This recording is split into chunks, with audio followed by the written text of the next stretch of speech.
The topic we are discussing about is the Rohingyas. ये जो quote unquote इनको हर जगह अगर आप लेफ्ट लिबरल मीडिया में अगर आप कोराम सर देखेंगे तो इनको हमेशा वो इन्वर्टेड कॉमा में लिखते हैं रेफ्यूजीज।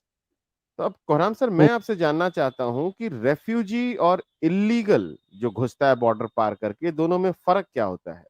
क्या आप दर्शकों को बताएंगे? हाँ, इकोनॉमिक रीजन की वजह से, जैसा कि वो मेक्सिको से गुजरते हैं, देखिए, ये लैटिन कंट्री से, वेनेजुला, ये निकारागुआ, क्यूबा, क्योंकि वहाँ की हालत सही नहीं है, तो वहाँ से कई इलीगल इमिग्रेंट्स यूएस में घुसते हैं via Mexico border, and it's very risky thing अपनी जिंदगी अच्छी करने के लिए। तो उसको जो है ये इलीगल इमिग्रेंट्स बोलते हैं। अब रेफ्यूजीज वो होते हैं जिनके जो देश में जंग चल रही है और उनकी सही में जिंदगी को खतरा है, जैसा कि सीरिया में बोल सकते हैं रेफ्यूजीज है। वहाँ जंग चल रही थी, वहाँ पे बॉम्बिंग से मर रहे थे लोग।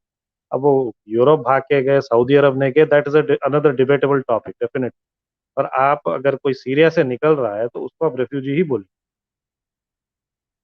क्योंकि वहाँ जंग चल रही थी, वहाँ पे केमिकल या वेपन्स का। अगर मैं ये कहूं कि रेफ्यूजी जो होता है उसके पास एक लीगल स्टेटस होती है, वो किसी कारण से एप्लीकेशन दे करके तब राइट। किसी देश में घुसता है।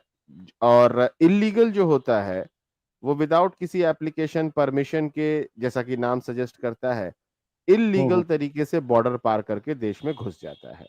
Yes yes, you can say that, yes, there is a proper paper, because refugee means, जैसा कि मैं ये भी बोल सकता हूँ आपको, क्या वो युगांडा में हुआ था ना ईदी अमीन के टाइम पर।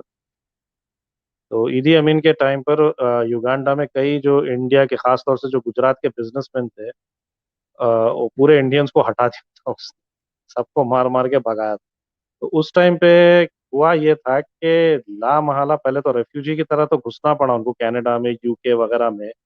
पर क्योंकि जो युगांडा में जो क्या बोलते हैं, इंडेंचर्ड लेबर्स की तरह ही गए थे ना अभी वहां पे जो इंडियंस वहां पे, तो they were under the British colony, they were part of the British colony. तो उस बेसिस पर वो इंडिया तो नहीं लेगा उनको, ला महला ब्रिटेन को ही लेना पड़ा, वो सारे रेफ्यूजीज को प्रॉपरली लेना पड़ा उनको मायदे के।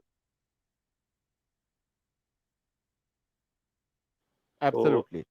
तो तो ये जो मेरा क्वेश्चन था वो बहुत पर्टिनेंट है कि दीज गाइस, पहले तो हमें पता करना पड़ेगा कि who are these guys. Don't you think it's a pertinent question? Because अगर हम बर्मीज से पूछें तो वो कहते हैं कि we don't know what is a Rohingya. बांग्लादेशियों से पूछें, they also say we don't know what the fuck is a Rohingya. तो फिर आखिर ये है कौन? आखिर ये है कौन? ये कहते हैं हम एथनिक बर्मीज माइनॉरिटी है। बर्मीज जितनी एजेंसीज हैं, जितनी गवर्नमेंट्स हैं, जितने लोकल्स हैं, उनसे अगर आप पूछें तो कहेंगे we don't know what the fuck is a Rohingya. Similarly बांग्लादेशियों से पूछेंगे तो वो कहेंगे हमें भी नहीं पता कि भाई क्या होता है ये। सही है। तो भाई तुम हो कौन, पहले ये बताओ, है ना? What is your identity, what is your land? क्या है तुम्हारा नाम, काम धाम, कहाँ है? कुछ तो पता चले, वेयर डिड यू ओरिजिनेट। तो इनकी ओरिजिन जब आप जानेंगे तो यू विल बी शॉक्ड। है क्या इनकी origin? You will be shocked. British colonial India की एक ऐसा राज है ये, जो यहां से जब बंगाल की सियासत चलती थी ना, जब बंगाल बांग्लादेश वगैरह सब तो एक ही था हुकूमत। और बर्मा की जो रखीन प्रोविंस थी वो भी आपकी 1885 में कैप्चर हो गई थी ब्रिटिशर्स के साथ। फिर तो जो ट्रेडर्स, लेबरर्स और प्रीचर्स की एक इन्फ्लक्स शुरू हुई 1900s में, वो तो एक ऐसी जबरदस्त हुई कि वहां की बुद्धिस्ट कल्चर की बजा डाली। वो कन्वर्जन हुए, वो मास रेप्स हुए, वो जेनोसाइड्स हुए, वो मुता हुए, है ना? 2-2 घंटे की शादियां। कि 1938 में 10,000 बुद्धिस्ट ने मार्च निकाला। हम्म कि भाई we are systematically being aggressed upon, because Buddhism quote unquote being the peaceful religion. तो उन्होंने जी। कहा we are being increased upon this Islamization. Muslims from Bengal, उस वक्त तो बंगाली था, Muslims from Bengal come here, marry our girls in a short marriage they call as muta, and leave. Hmm. They take our girls on pretext of marriage back to Bengal where they are sold in brothels. ये 1938 की coat कर रहा हूं मैं, जो demands थी उनकी 1938, 2022 नहीं, 2018 नहीं।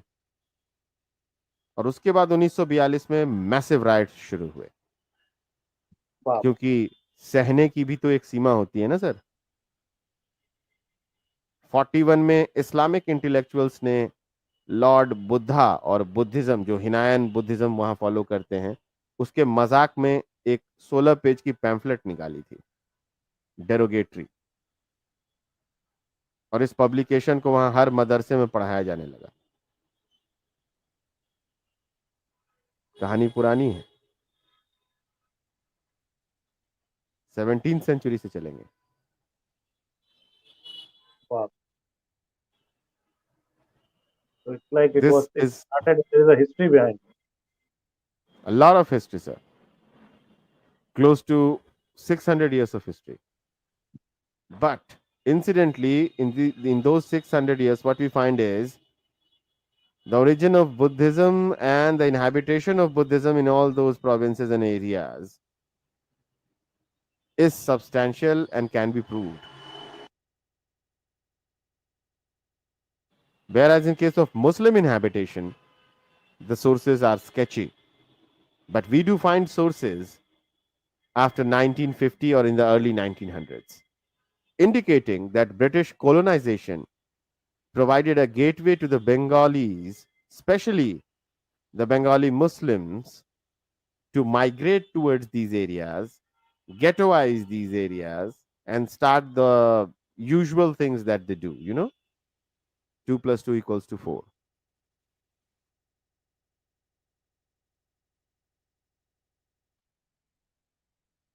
The pattern repeats again, the same pattern again and again and again and again. तो अभी हम देखेंगे कि are they really innocent stateless people who are being just beaten black and blue, or there's a history behind it.